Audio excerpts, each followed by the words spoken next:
medical profession describes Healthspan is the absence of disease, which really typically means the absence of chronic disease. I think it points to a disconnect we have between our approach to daily life and how we practice health versus how medicine practices health, which is really a reaction or a response to a disease. Healthspan in the metrics that I look at most have very little to do with disease. It's a whole separate path, which really goes back to that doing things that you enjoy every day. We don't build our day around our diseases. We build it around the things we want to do.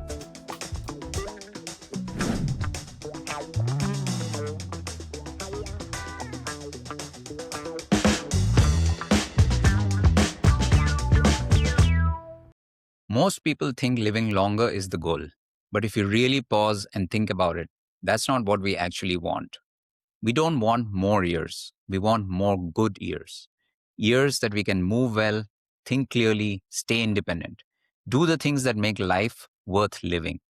Welcome to Brighter 100 from Longeny, a podcast where we explore the science of health, longevity, and human potential through conversations with leading experts across medicine, wellness, and performance.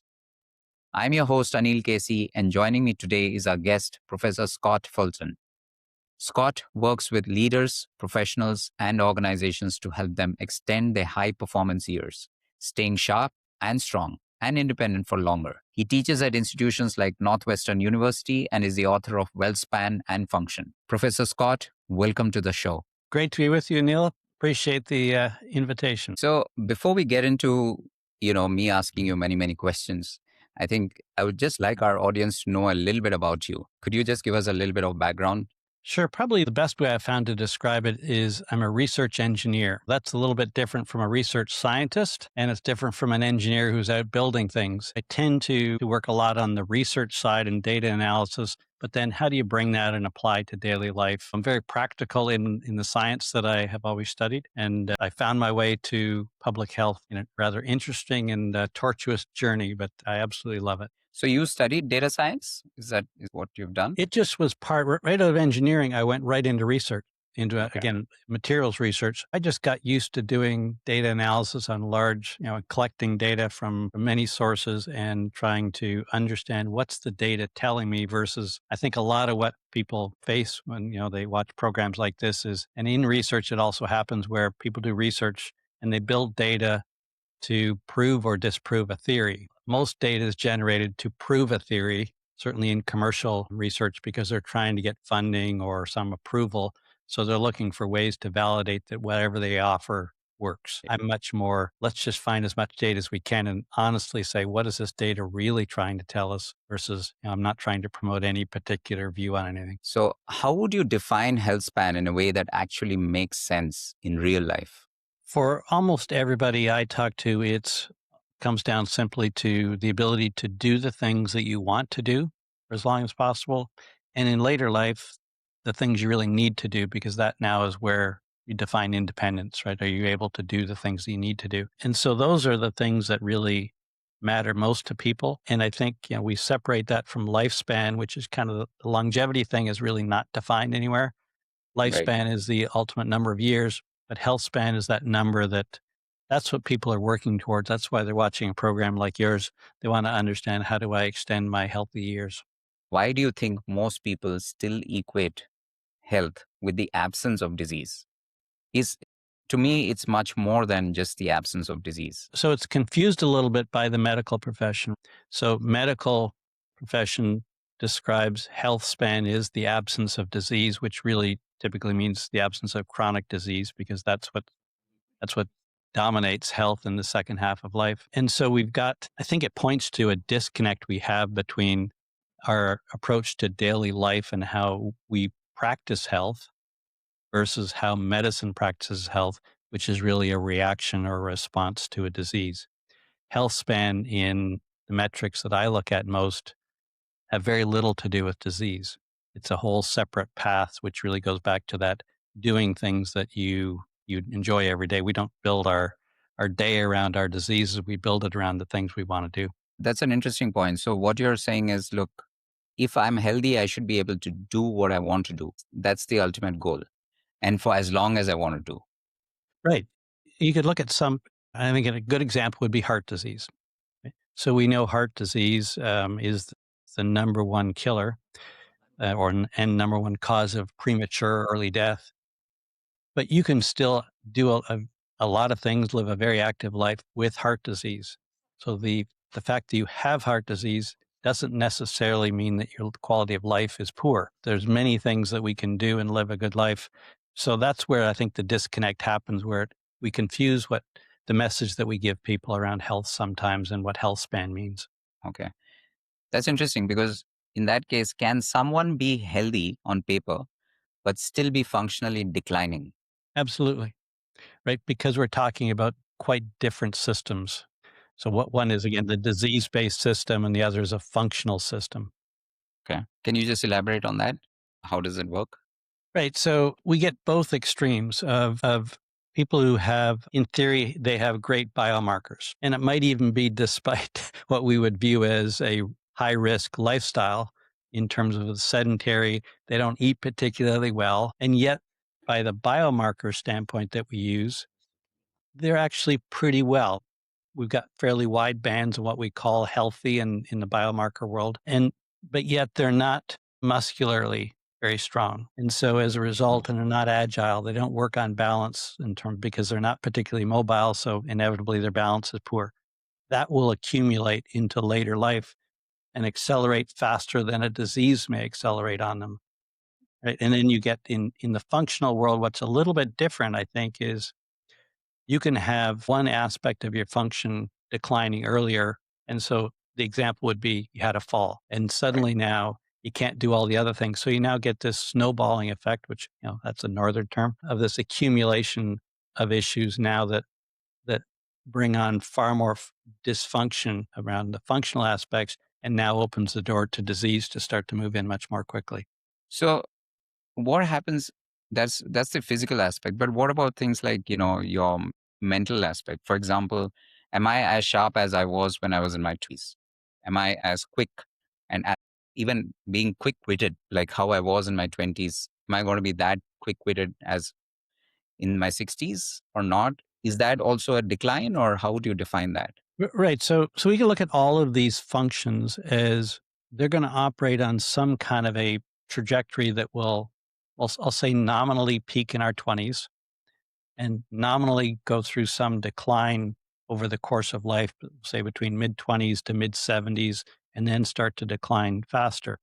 So there's really two aspects there. In your 20s, how challenged were you on your quick wit? And is it something you fostered, or if you don't reinvest, typically you'll stay on whatever trajectory you're on. And if you were really high in your 20s, the likelihood is you're going to stay high throughout your life relative to your peers. I think Right. the flip that I try to remind people is that was the trajectory you're on today. If you're on a high trajectory, that's great. But maybe if you're only on the median trajectory, it says there's a lot of ceiling there that you haven't reached into. And that's Right. why in everything we talk about, there's opportunity to essentially reverse or go back in your functional age, however we define that, to be a younger version of what you are today. And that's really, cognitively, physically, we see many, many examples of that.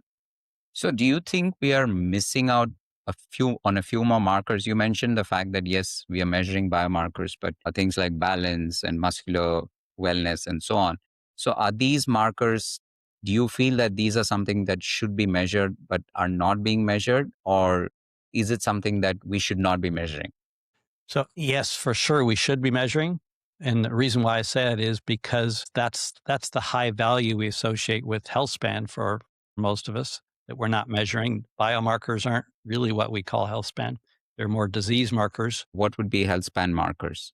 So the way I would be some of the functional metrics that we use in terms of functional health. So this one of the simplest one is walking speed. So Right. the walking steps thing became really popular, but walking speed, there's far more data that we can measure over lifespans. And we've done it through hundreds of thousands of people where we've done these studies where your walking speed essentially predicts at every age, because we start at childhood to measure it at every age, what trajectory you're on, what that correlates to in health span. Because as you slow down, that that gradual slowdown through the decades eventually comes up against what are the thresholds of the activities of daily living. And so you start walking less, you start walking slower, you're not picking your feet up, they become a shuffle.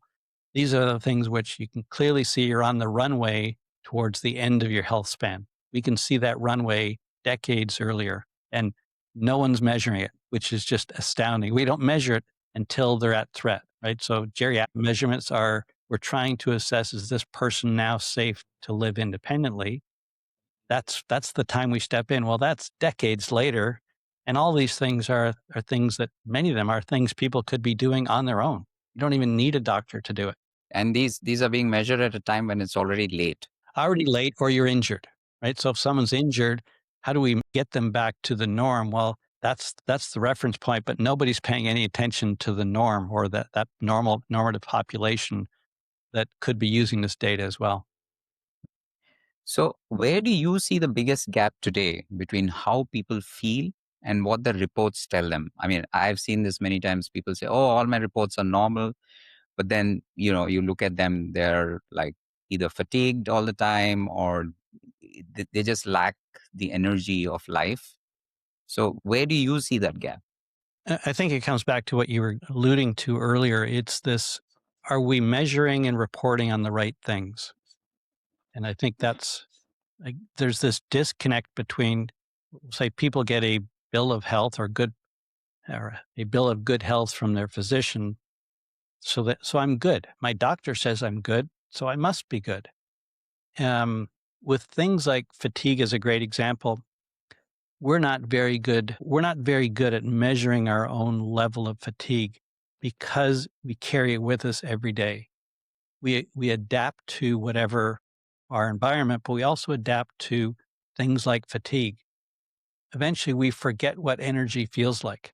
I'll give you an example. The first one I really had of this was after my first Ironman. So an Ironman triathlon is about 12 hours of Yeah. swim, bike, and run. And but there's many months leading up to that of training, and the volume gets higher and higher, and you finally do the event. And it wasn't until 3 weeks afterwards that I was out on a bike ride with some friends, and I realized how tired I had been for so long, because I had finally, backed off on the training, allowed my body to rest. It was the most clear example to me of someone who's reasonably self-aware. I had no concept of how much fatigue I was carrying at the time. Wow, it's fantastic. I'll just double click on the disease aspect. If we move away from disease as the primary lens, what should we be actually measuring instead? You've mentioned a few things, but is there any specific protocol that we can look at and say that, okay, these are the, 10, 20, 30 markers that we should be looking at? Right. So that's really, I think, what came out of my research when I started into this was to find out, well, what are the things that have been measured? What are the things that we could measure? And we need to be able to measure them easily, right? Anything new, particularly if we're offering it for people to do on their own, it's got to be quite straightforward. And so as I started to research it, it became clear to me that we needed to separate them into different domains. So you mentioned around cognitive function, right? So that's one of the functions, and within them all there are multiples. So within that domain, we would describe it as neuromotor function, which you would Mhm. relate to essentially how well is the brain communicating with the muscles, the skeletal system to actively do the things. And then, as you mentioned, around you're quick witted, how quick is your memory, how quick is your decision making process. So those all kind of fit in what we think of the cognitive, but the neuromotor in particular feeds into everything we talk about: balance, strength, movement, flexibility. So where I got to was 5 buckets. Yeah. I said within 5 buckets, I think we can reasonably separate them in ways that people can easily understand and relate to what each bucket is. And that's clearly different. And I need balance, for example. We get that. I need some flexibility to be able to bend over and tie up my shoes. I need things like cardiovascular strength to be able to. I don't need to do a marathon or a half marathon, but I do need to go up a couple of flights of steps I need the strength to be able to do certain functions that, whether it's lifting, carrying groceries, whatever that might be. And so we generally fall into these five domains. And then out of those, I started to parse it out and say, okay, within each one now, we have many ways to test, and no one test is going to tell you enough. And so it's starting Right. to build this foundational understanding of where am I across all of these regions, and ultimately where am I strong and where are my gaps, that maybe those are the things I need to pay attention to. So it's interesting because on one hand, yes, measurement is important. We should be monitoring. We should look at the data. We should, improve basis the data, etc. That's one side of it. But on the other side, I have a question. Are we trying to measure too much? And does that drive anxiety? Does it, for example, I see a lot of my friends and colleagues who have wearables, right? And they seem to be obsessed. And sometimes that drives a lot of anxiety for a few of them who are not able to sleep, saying that, oh, I didn't get my REM sleep. It's like, so is Yeah. there a line we need to draw between measuring for health and driving that towards anxiety? Right. So I think you touched on really two key points. Is some people deal with the data much better than others. Um, and while on the Yeah. surface we could say, well, then you shouldn't look at it and you're okay to look at it. Reality is, with that group, is you need to learn how to look at it, because the data isn't going to go away. There's only going to be more and more data coming at us. So I think it's more around understanding what the data is versus putting too much faith in it. So in the wearables, the fact that it gives you all this data, we've been led to believe it's reliable data. And so I have Garmin because Garmin has been good for triathlon and sport. If it's doing the measurement, it's not very reliable. Heart rate would be is good so long as it's predicting each beat, but it'll get out of sync and it'll suddenly start predicting 50 or 200% of what your heart rate is until it realizes, oh, Facing, that can't be, and it's got to right, get back on track. That's right, normal for smart devices. It's very good at reporting. I have the weather app on here. right. It's not measuring the weather; it's just reporting. That's interesting because most of us, I think, just look at it as a measurement tool versus a reporting tool. That's a good difference for us to keep in mind and not get, Well, yeah. excited about. Well, and it's reinforced by time, right? And is my watch measuring time? Not really. It's getting updated regularly based on a standard that's always correcting it and bringing it back. But we Right. see this each second ticking by, which leads us to think, oh, it's really accurate. So everything else it does must be that accurate. So you've described aging as a process where the body fails through its weakest systems. What does that mean? If if we think about maybe the car is a good analogy, right? And we say a car, we'll say the car has a life of 250,000 kilometers. So over the course of the life of that car, ideally, when we bought it new, we would like to be able to run it 250,000 kilometers and just put gas and oil and windshield fluid in it, not have to change tires, not to do anything. And at the 250,000th kilometer, suddenly it falls apart on the ground. And we call the whoever to pick it up and take all the trash away. Of course, that doesn't work that way. And the body is ideally would work that way, but it doesn't either. So we know there's certain things that will wear out sooner than others. So medicine has stepped in to do things like change tires for us Right. or do tire repair if we get a flat. The And then there's replacements. and there's other things that, engine problems that are more serious that we maybe need to get a cardiologist in to do some work on our engine if we think of the heart as an engine. But ultimately, we have all these functional systems that kind of go along, but like the car, if suddenly we'll use the example of three of your four tires are good, and for whatever reason you have one bad tire. Maybe you didn't have enough money to replace all four, or you thought the other one was good and you replaced just three. Eventually, when that one goes, Right. it's going to put you on the roadside, regardless of the quality of the engine, how much horsepower you have under the hood, how shiny the car is, how well you keep the maintenance of it in terms of polishing and the other tires, that's a good way to think about what happens with function because when one function fails, it essentially pulls all the other functions down with it. And Right. and that happens with the body. The example, which I think is probably most easy for people to identify with, is a fall that leads to a hip fracture Right. because it's not just the hip fracture, right? So we see really accelerated mortality following that. Yes. And it's not just because of osteoporosis, it's because of the sedentary behaviors that happen and the emotional piece that goes with being unable to do things for periods of time that people just never rebound from. And so we say they died from the hip fracture. Well, that was the straw that broke the camel's back. It was really some other things that led to that because why did we have that fall in the first place? Why was the fall so traumatic? We couldn't break the fall when we were in the motion of falling. Right. Those are really the things to think about function a little bit differently than just a digital on-off switch that people tend to think of.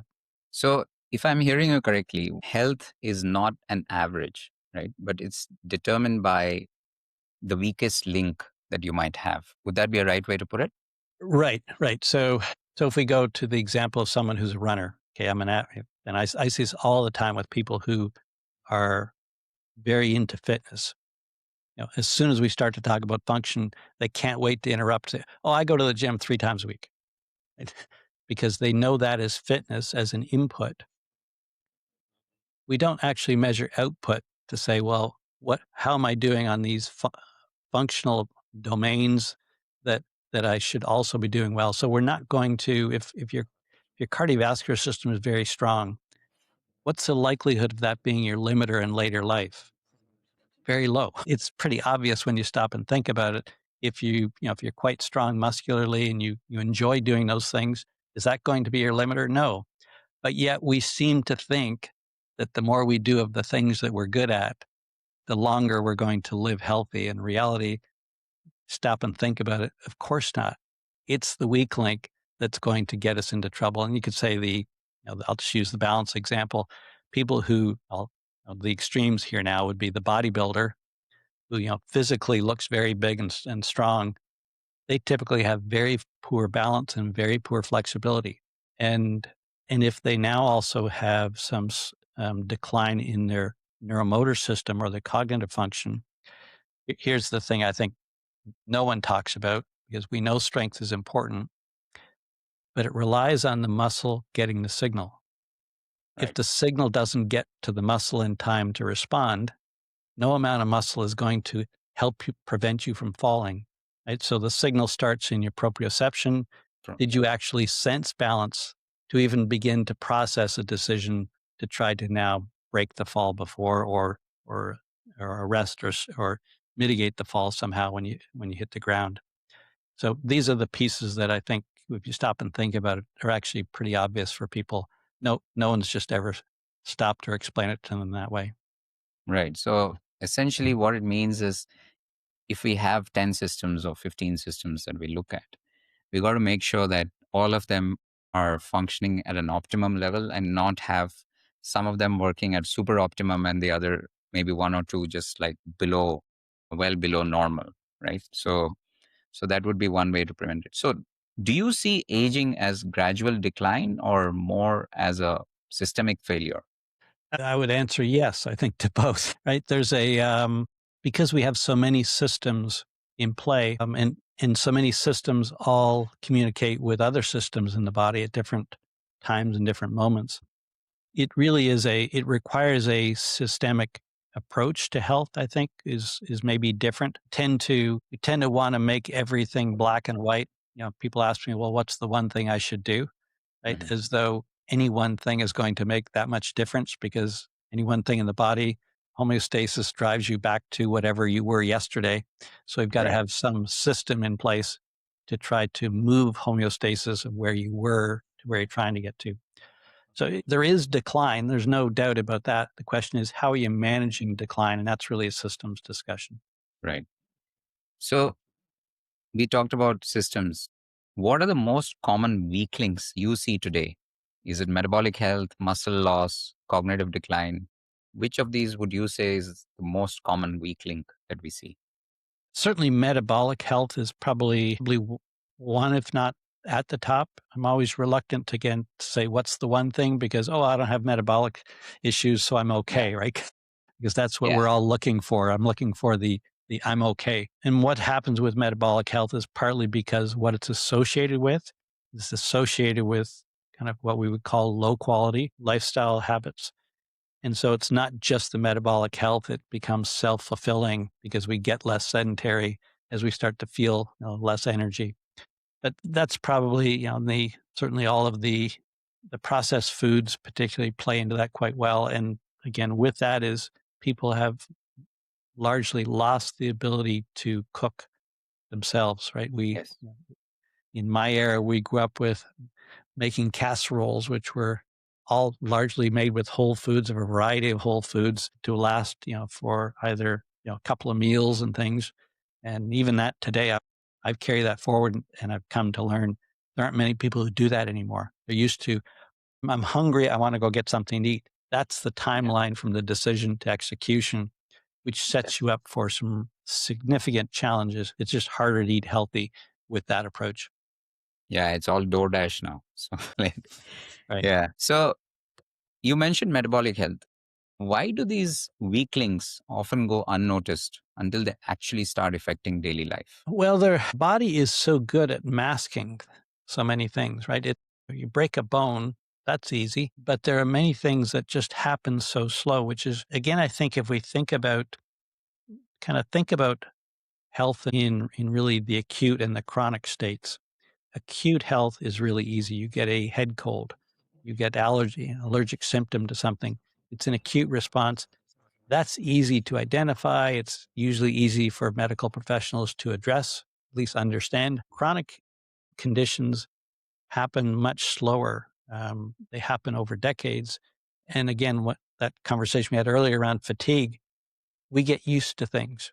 We don't Right. realize we've got used to moving slower. We've got used to feeling like, yeah, I just don't feel that good, Oh, in my it's gut. just age. Just say, oh, it's just age. I'm getting old. Right, perfect. Yeah, exactly, right? We're looking for the out, like it's just age, it's not me, because I don't Right. wanna have to work because that's pretty intimidating. Well, I think it's because they're telling us information about the things that we do in daily living that traditional markers don't tell us because those are focused on disease, which is hard for us to monitor. Something like heart disease is virtually impossible, and by the time we detect something associated with heart disease, it is well advanced. Like the cardiovascular system is vastly over designed from an engineering standpoint.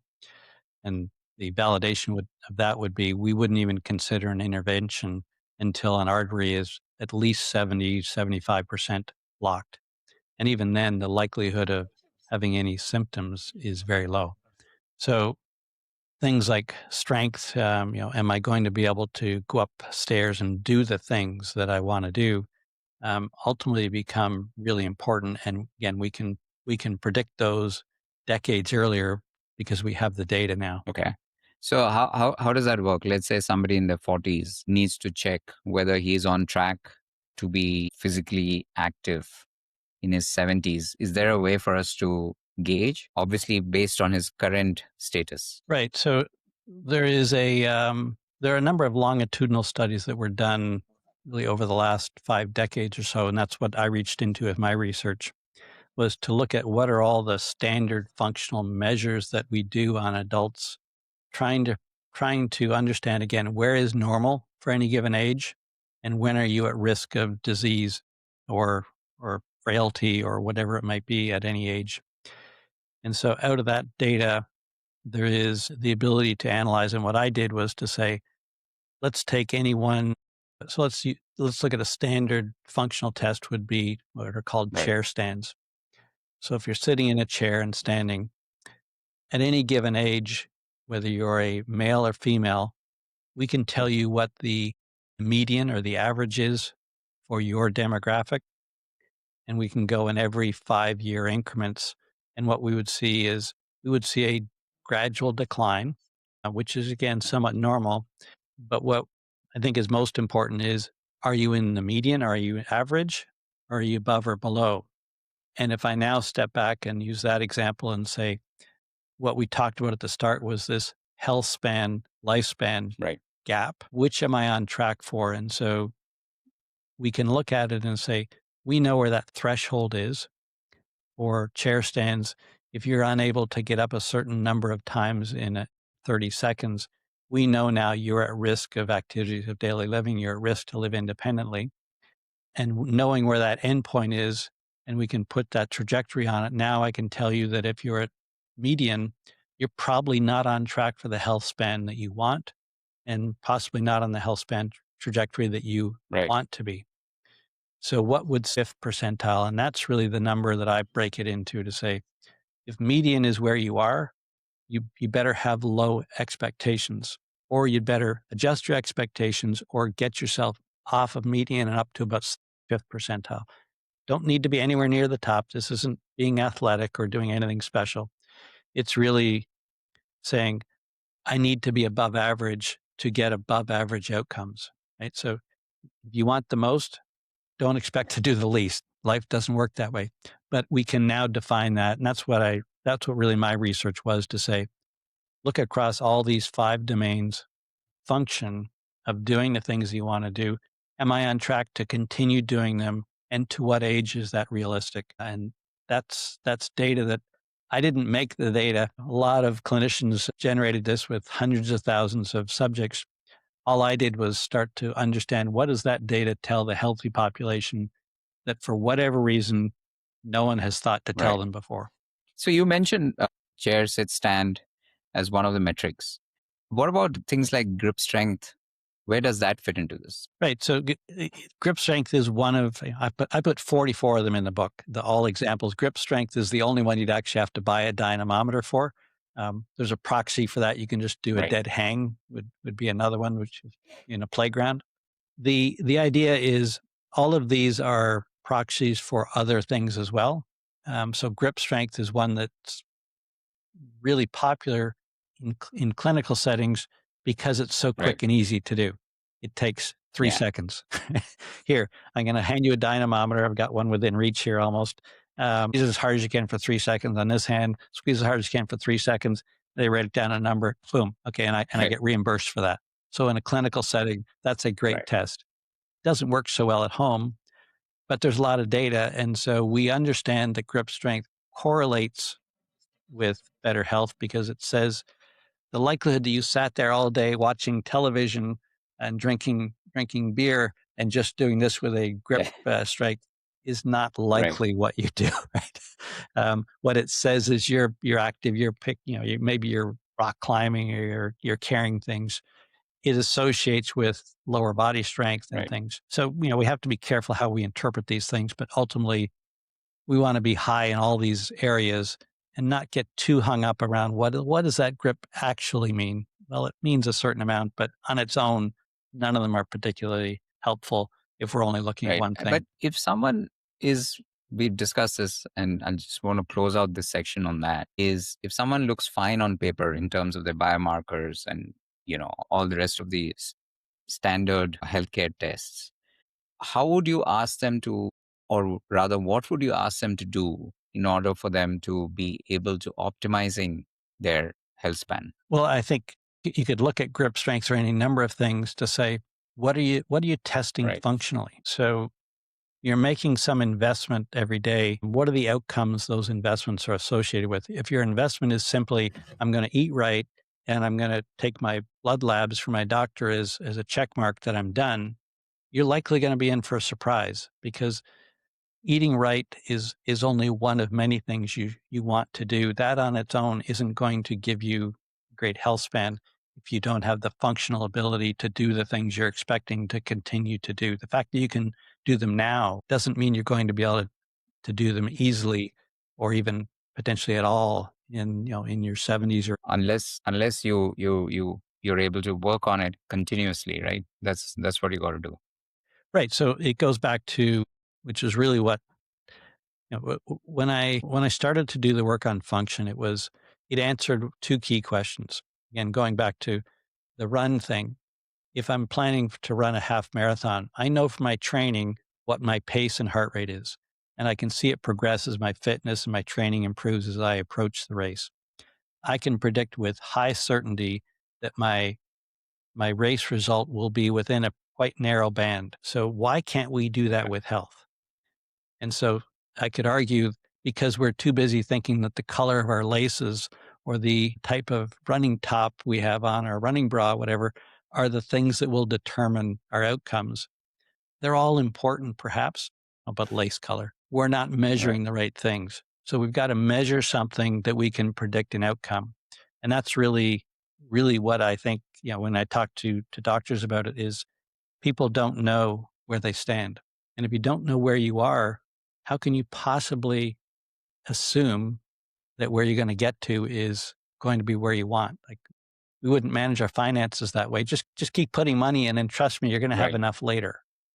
Like we don't manage that way for a good reason. And we can do much better in the area of health than we have been. That's an interesting analogy. Now, if I was to look at it today, healthcare system looks at it like I'm going to wait for you to go bankrupt and then I'm going to take care of you. So, do you think modern healthcare is fundamentally designed to treat disease rather than prevent it? Yes, healthcare has always been that way. That's the way it was from the start. It was never about preventive health. It will, in my mind, will always be about reactive health in terms of or reacting to disease. That's what Right. it's good at. It doesn't, it's much easier to diagnose and it's much easier to set some sort of a treatment schedule. It's like I could use the challenge to go back to the car. You go to the shop and say, well, I have this electrical problem and it just sometimes occurs and sometimes not. Those are much harder to diagnose and resolve than my headlights Right. burned out. Okay. I can figure that out much quicker. That's where medicine is in that position as well. So the body's just obviously a little bit more complicated Right. than your car. So, why does prevention still feel like a secondary priority? Most most of healthcare today knows that prevention is the way to go. Yet, nobody wants to do it. I think there are a lot of reasons why. So one of them I would say in the US would be the insurance Mhm. system. So for example, the insurance system has a delay because they don't want to start putting out money for something unless they have certainty that they're going to have a lower cost, essentially a higher margin on what that bill is. And so we see things. So in the US, Medicare typically will fund or insure people around things that private insurers aren't yet willing to do because is is I think a closer couple. There's not a profit center that's a profit center caught up in between, at least on the insurance piece. And so there's the business side of it says I've got a business here that I need to keep funding and I need to Right. keep growing. That's just basic business in any type of Yeah. business we're So, talking about. So we have yeah. business drivers, we have conflicting information, we have influencers out there trying to tell you that an ice bath is really the ticket Yeah. to living long. Yeah. Is an ice bath bad? No, it's not the question of whether it's good or bad.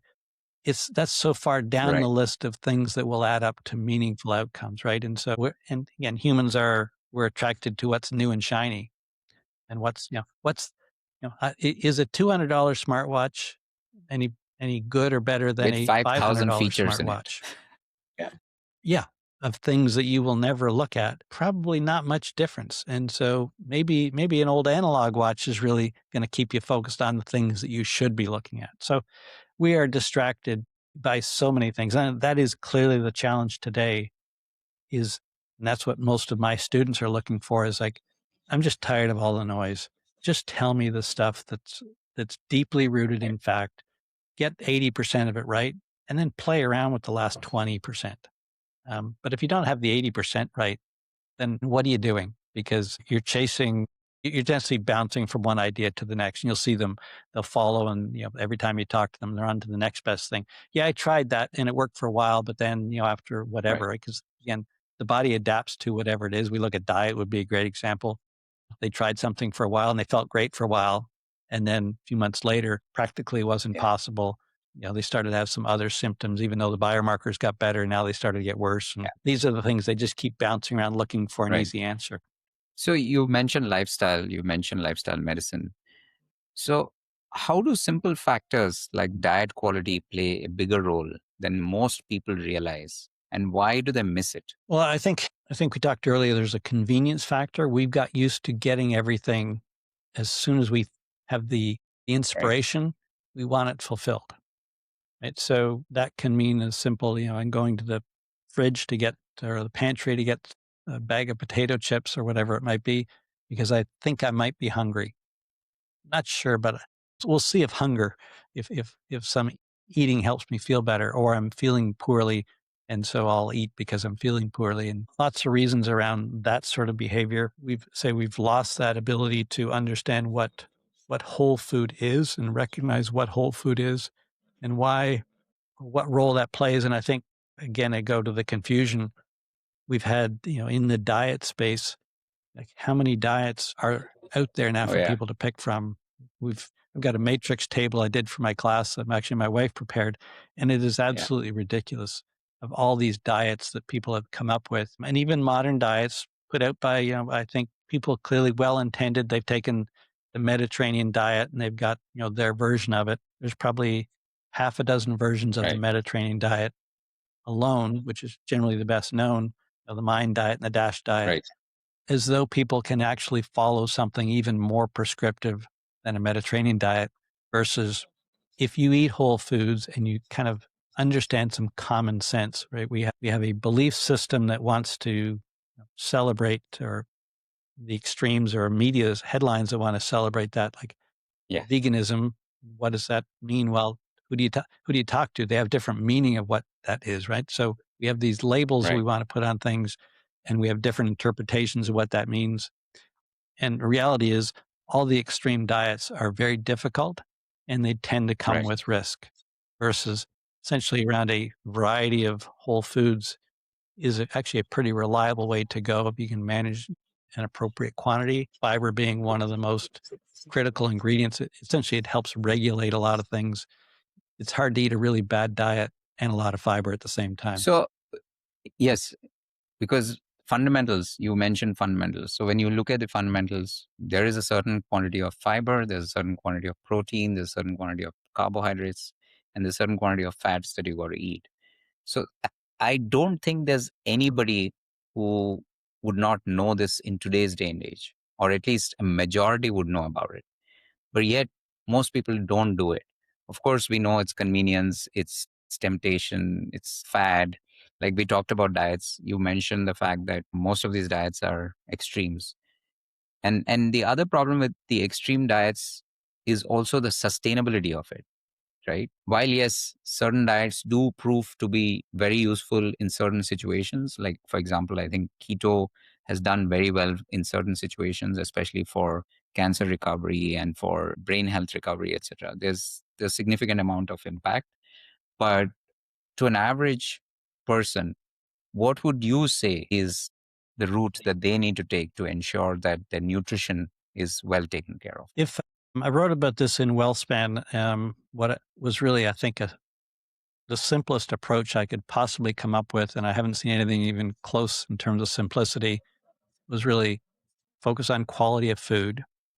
And I think people intuitively have a good understanding of what quality is without having to read too much on they can look at the label, nutrition label, and get an idea of the more ingredients there are on there, the quality is inevitably going to be lower. It's in a package. That's the first step versus an apple sitting on a shelf. They know intuitively Right. which Right. is higher quality. The second piece is variety. So even though you may have favorite foods, you want a wide variety, both in terms of across the day, across the week, across the month, across the year. So you want to be exposing yourself to a variety of different foods versus this belief that, well, what's the best food?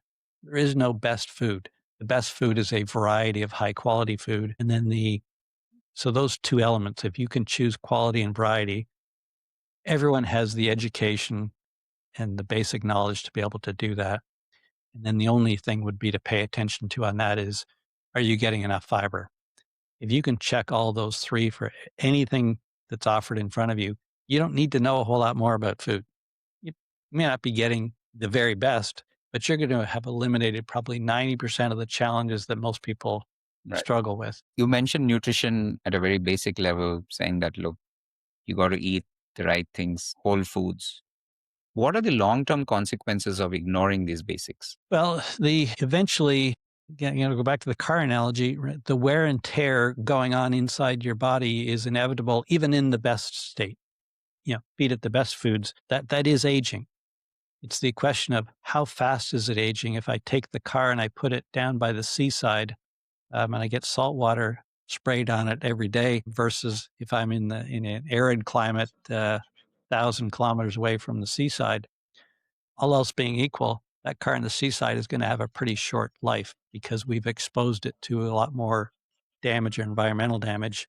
And so environmental damage to the body is what comes in through the mouth largely, or through the nose if we're breathing um, toxins. So it's essentially going to wear down the vascular system. It's going to wear down, the microbiome eventually gets tired. The immune system is probably maybe the biggest of all. It's on the front lines all the time, both in your gut and in your brain, but eventually we wear it down. Like we think about things like leaky gut or intestinal permeability. The issue is the immune system just can't keep up. If you keep, it's like you have an army and you only have so many troops to go out. They can only do so much. And if you keep overloading them day after day after day, eventually they get overwhelmed and they get tired. They don't get enough rest. They don't get time for replacements to come in. So the immune system starts to shut down, and then we get autoimmune diseases as well that start to now get essentially confused around. They just start firing randomly. And you look like you might be the enemy, even though you're an organ of the body. So it's if we can't measure a response like it, that's the good thing about an allergy or an allergic response is we get an immediate reaction. Imagine if we got that from processed food, for example. Right? Clearly, people would change their habits Yeah, for within a sure. day, or Yeah. if not hours. So it's just there's always this emotional tug, right? That's part of being human. Is the emotional things that pull us in certain directions, and how do we manage those tugs at our system? Right. We spoke about longevity, right? And today, everybody's talking about longevity. Are we really overcomplicating longevity? Absolutely.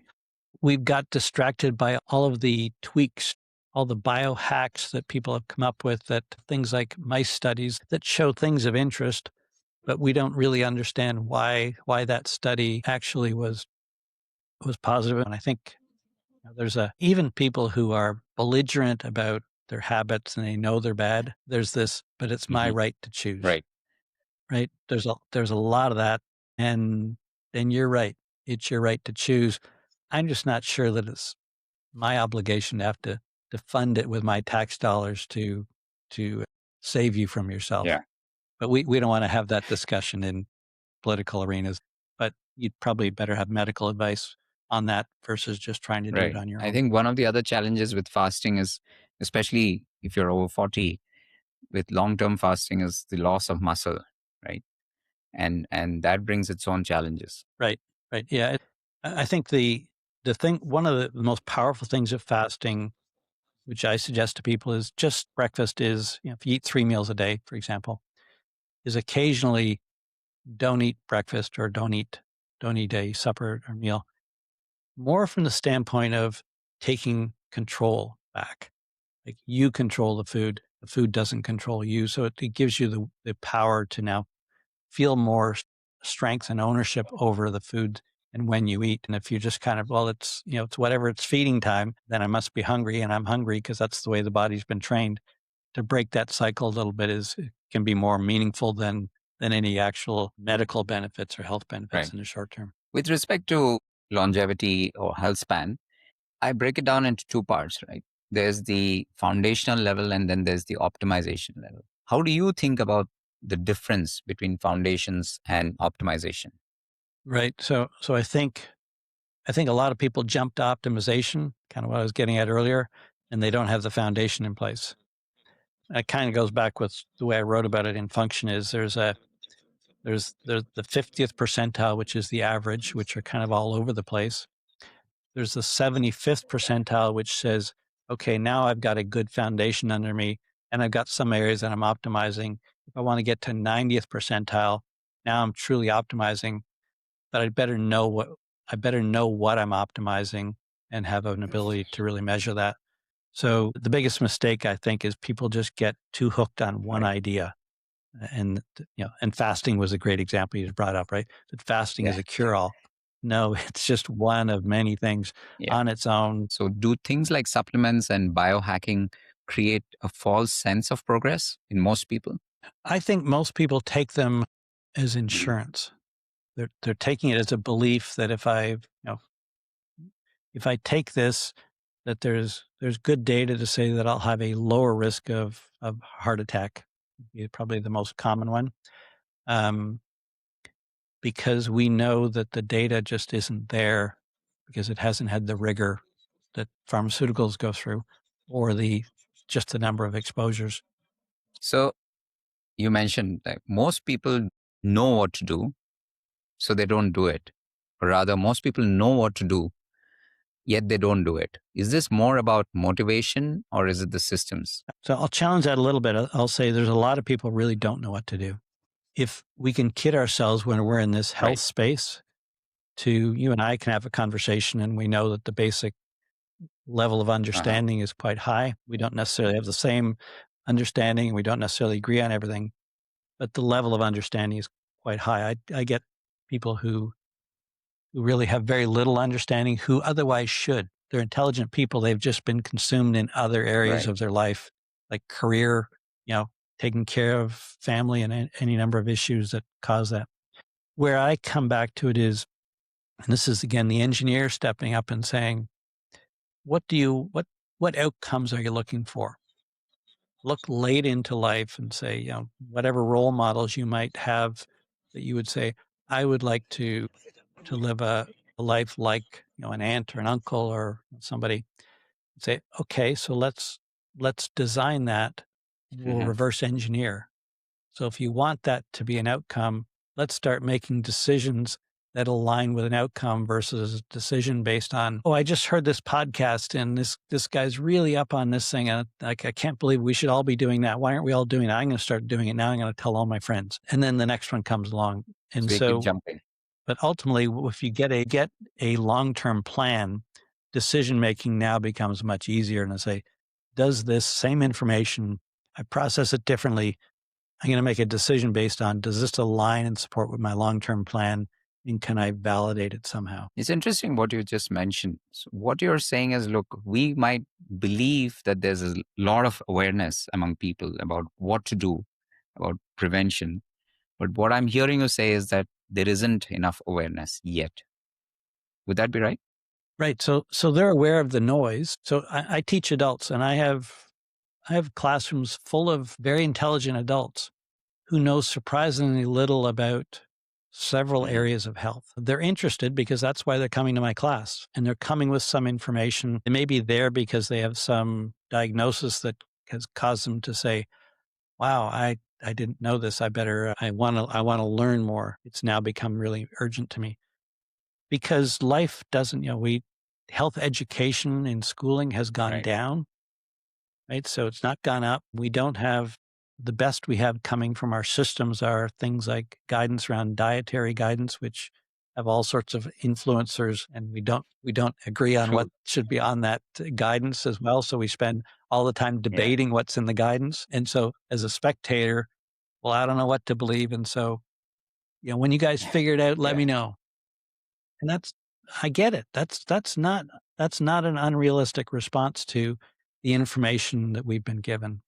So yeah, it's hard. There's so much noise. It is hard to know what is Right. reliable advice and how does it fit with my Right. culture? Like and I go back to say to the diet piece to say, if we look at the blue zones, the 5 regions that generally have been Yeah.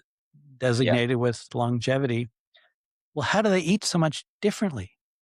Well, they eat differently and they eat differently than what we would say the Right. North American diet. And they have far more in common if you do the comparison of those versus what we call the standard American diet. But there's a lot of ways to eat well. to live well. But if you didn't happen to be born into the family of people who naturally you just got to follow along and learning from your elders and just continuing with that Right. pattern, then you're set up for a significant challenge and you're going to have to figure it out. And you're not going to learn it at school. And you're gonna probably find out it's just too much So work. what needs to change? What needs to change to make this behavior sustainable? I think it goes back to education, right? Of things that we've dropped in education Hmm. in our youth. I would say our youth in general now, we're seeing signs of more interest in health and longevity than we certainly had growing up, but they're still not getting it from school. And so of things that surprises me that we don't teach kids in school would be the basics of health that essentially everyone in healthcare would be able to get agreement around. These are some basics that everyone coming out of school Right. should know, foundational things, and then you can build on But that. Scott, when I look at it, does it accessibility also matter in terms of, do I have access to good food? Do I have the ability to buy good food? Right. Right. So depends. Like if you think about like food deserts, what we think of those, or because there are places where people grow their own foods because there aren't commercial opportunities to Right. go shopping.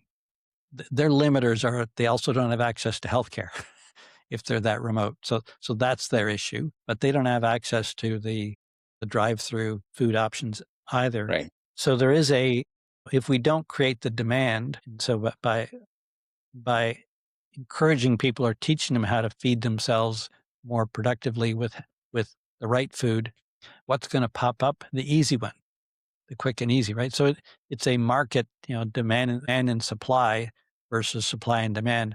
What are you demanding as a market? So if our kids naturally started to be growing up with an expectation of I want to be strong and I want to be like that athlete, and I understand from reliable sources, my teachers, these are the things that put you on that path. I'm going to demand that. So we're creating market demand.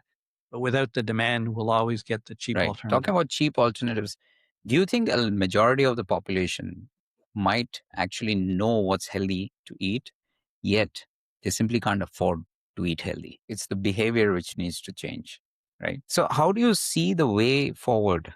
How do you see the way we approach health evolving over the next 10, 20 years? I do not have a crystal ball that I feel particularly certain around. I'm hopeful this is one of the places AI may be able to start to bring more clarity to Mhm. and more certainty. Um, the days of the internet are still relatively young. Social media is still in its infancy, and it's been we've given the 5-year-old the Right. keys to the car and wondering why we're having issues. So I believe there's a lot of good things happening. There's not everyone's going to get brought along. I've already seen it in the U.S. data. As I look at that, there's those who are living longer, but there are also those Right. who are living shorter. And so that's been the trend over since 2000. That's probably going to continue. The question is, what's going to happen with those who are living shorter? What are we going to do for them, or what are they going to do for Right. themselves? So, what role do you think diagnostics and data will play going forward? Huge, huge. We're going to see AI particularly step up here as we start to feed more data into AI.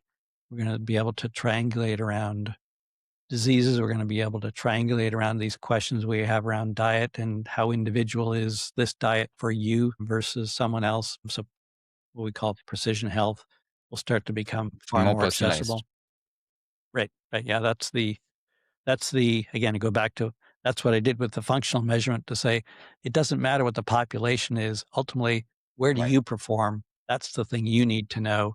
And so anything we can do to personalize it makes it more relatable and more actionable for the individual. Do you see individuals becoming more proactive about managing their health going forward? I hope so. Human behavior does not change Right. radically over over the millennia. So to expect suddenly human behavior is going to wake up to health, I don't think so. It's there will be those who will take advantage of it, and it's more a question of those who don't. As a system, are we going to, or as society, how are we going to address that?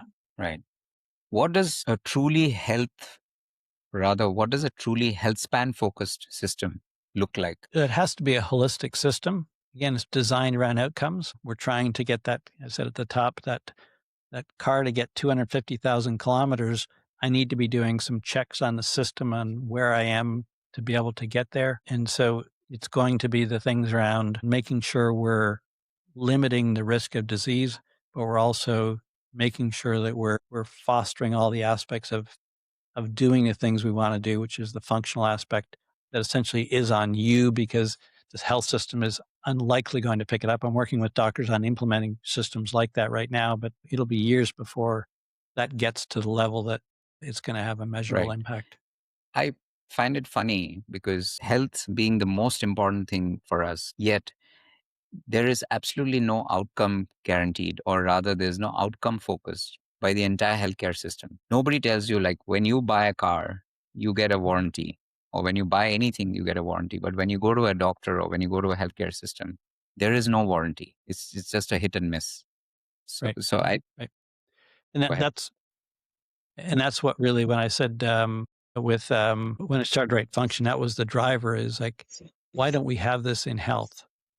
And so, yeah, it's a different view that has never been there. Again, it goes back to why is healthcare designed the way it is? It's designed to respond to what's presented Right. with today. It's not built around outcomes. Ultimately, that's an individual choice. What outcomes do you want? Healthcare is not set up to provide you with health span. It's to catch you in some of the falls and slips and falls along the way. But ultimately, health span is an individual responsibility. So, what's the one shift that needs to happen for people to start aging better at scale? Probably Probably Mhm. just move more. Moving more ultimately drives better behavior.